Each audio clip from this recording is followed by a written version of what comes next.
फाल्गुन अमावस्या की कथा।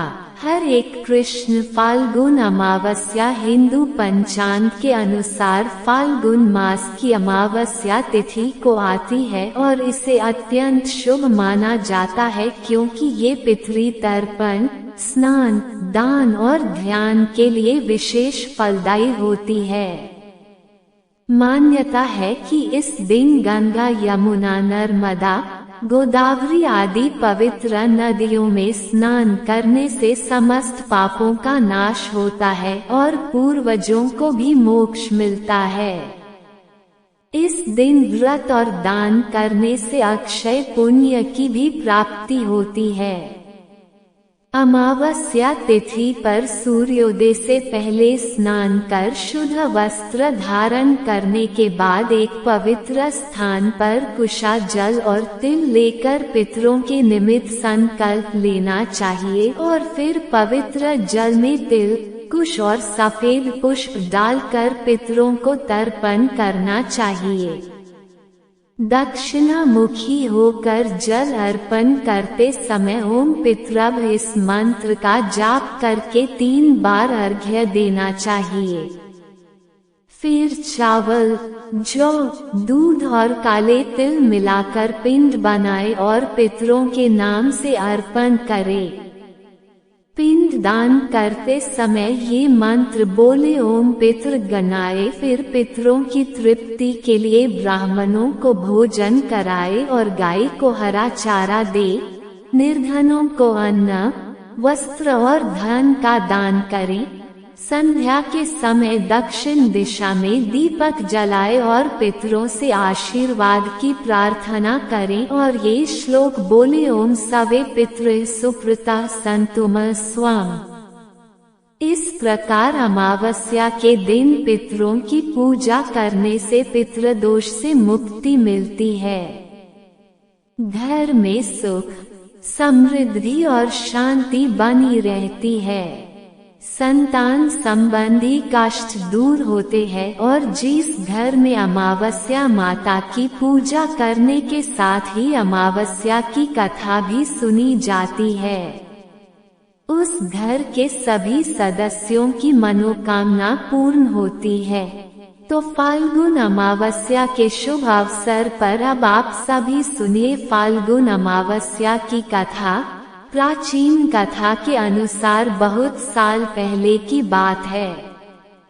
किसी गरीब ब्राह्मण परिवार में पति, पत्नी और उनकी एक पुत्री रहा करते थे। सारा परिवार भगवान की भक्ति में लीन रहता था। उनकी पुत्री सुंदर, संस्कारी और गुणवान थी। वो उसके लिए वर की तलाश कर रहे थे किंतु निर्धन होने के कारण उसके विवाह में बाधा आ रही थी। भगवान की दया से एक दिन उनके घर में एक बहुत बड़े महात्मा आए। उस कन्या ने उनकी खूब सेवा की। कन्या की सेवा भावना से प्रसन्न होकर महात्मा ने उससे आशीर्वाद दिया। तब उस लड़की के पिता ने कहा कि महात्मा जी, हम बहुत समय से अपनी पुत्री के विवाह के लिए व्रत की तलाश कर रहे हैं, मगर हमारी निर्धनता के कारण हर बार बात बनते बनते रह जाती है। कृपया बताएं हमारी पुत्री के हाथ पीले कब होंगे। महात्मा जी ने उस लड़की का हाथ देखा तो बोले, इस लड़की के हाथ में तो विवाह के रेखा ही नहीं है। ये बात सुनते ही ब्राह्मण तो बड़े उदास हो गए और फिर बोले, क्षमा करना महात्मा जी, मैं आपके कहने का अर्थ नहीं समझ पाया। महात्मा जी ने फिर कहा कि तुम्हारी पुत्री के भाग्य में विवाह सुखी नहीं लिखा है। महात्मा जी के मुख से ऐसे वचन सुनकर वह ब्राह्मण दंपति रोते रोते महात्मा जी के चरणों में गिर गए और उनसे इस समस्या का समाधान बताने के लिए विनती करने लगे।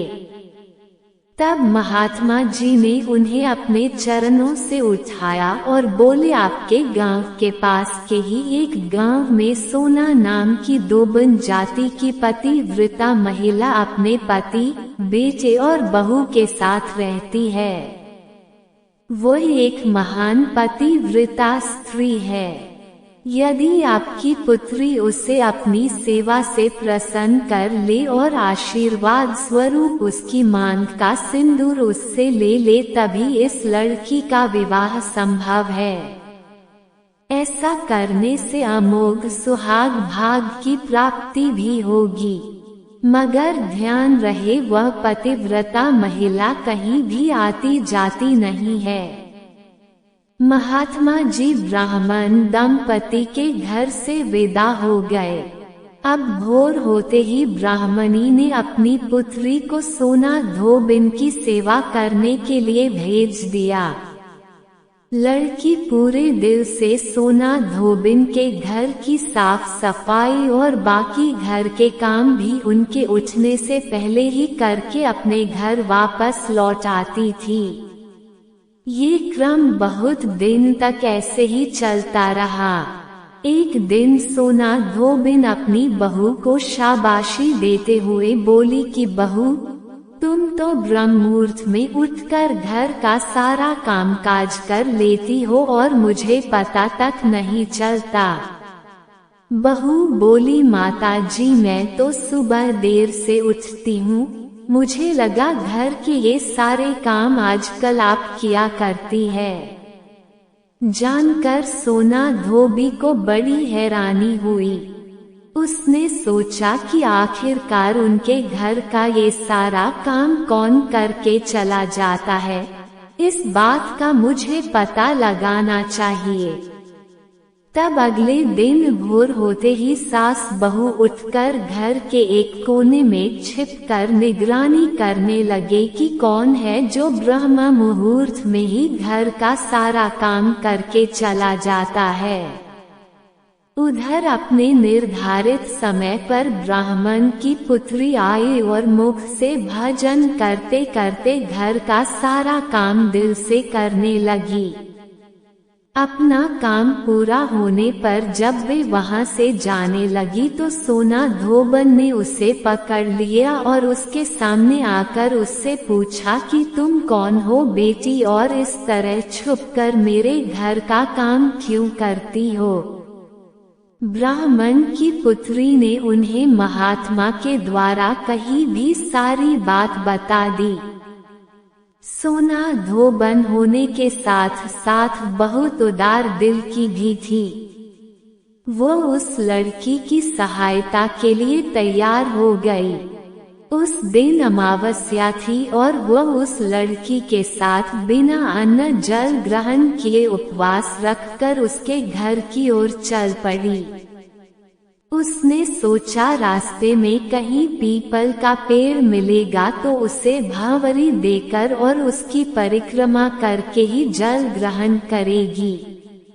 लड़की के घर पहुंचकर सोना धोबन ने जैसे ही अपनी मांग से सिंदूर उस कन्या की मांग में लगाया तो सोना धोबन के पति के प्राण पखेरु उड़ गए।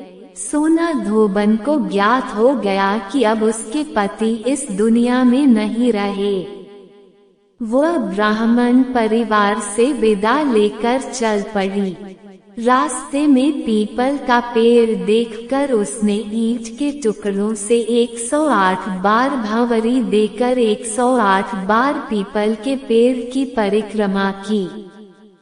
उसके बाद जल ग्रहण किया, तभी उसके पति के मृत देह में प्राण लौट आए।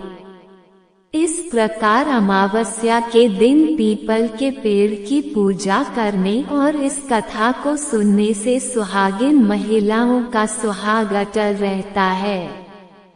सुहागिन महिलाओं को सभी प्रकार के मनोरथों की प्राप्ति होती है। जिनका विवाह नहीं हो रहा हो उन्हें मनोवांछित वर की भी प्राप्ति होती है। सभी अभीष्ट मनोरथों की पूर्ति होने के साथ साथ ऐसे भक्तों के घर में धन, अन्न सुख समृद्धि के भंडार भी भरे रहते हैं। अमावस्या के दिन विवाह संबंधी परेशानियों के निवारण के लिए किसी धोबी परिवार को कुछ भेंट दक्षिणा इत्यादि देने का भी विधान है। ये थी अमावस्या की कथा। उम्मीद है आपको कथा पसंद आई होगी। वीडियो को लाइक जरूर कीजिएगा। कल फिर मिलते हैं एक नई वीडियो के साथ, तब तक राधे राधे।